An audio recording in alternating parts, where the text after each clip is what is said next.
तजम्मुल कलीम जी का एक एक मिसरा जड़ा ना उनका कोई जवाब नहीं है।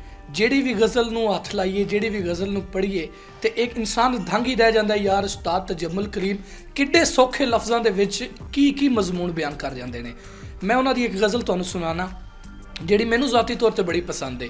उस्ताद जी लिखते हैं कि अख खोली ते दुखां दे जाल वेखे, उत्तों हंड दे जिंदड़ी नाल वेखे, एक दिन सी हिजर दा साल वर्गा, असी दिन नहीं सालां दे साल वेखे, असी वेखिया लहू दा रंग चिट्टा, असी फुल कपावां दे लाल वेखे, तू कीड़े दे रिज़्क दी सोच रब्बा, असी भुख तो विकदे बाल वेखे, इस चले कलीम नू रोक दिला, इनू आखसू वेले दी चाल वेखे।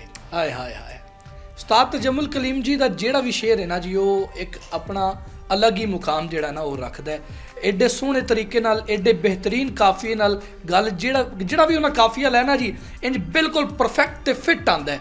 उन्हां दी शायरी दी ये सब तो वड्डी जिहड़ी है ना गल है कि किते भी कोई भी जिहड़ा वो लचक नहीं है, पाटा गलमा सीन नहीं आया, अज मैं अथरू पीन नहीं आया, रब्बा किहड़ी गलती हुई, बूहे ते मस्कीन नहीं आया, दुखां दी हड़ताल है खबरे, अज कोई भी पीन नहीं आया। पहली गल मैं खुद नहीं जम्या, दूजी गल मैं जीन नहीं आया, जो कुछ अपने बारे सुनिया मैनू आप यकीन नहीं आया, सारे घर दा सौखे ना, प्यो वेड़े दा रोखे ना, मैं ये कैद भी कट लांगा, तेरा मतलब पोखे ना, जिन्नू चन्न पे कहंदे ने ये तेरा ही मोखे ना, नोट उबाल के ले आवां तेरी दौलत पोखे ना। आए हाय हाय हाय।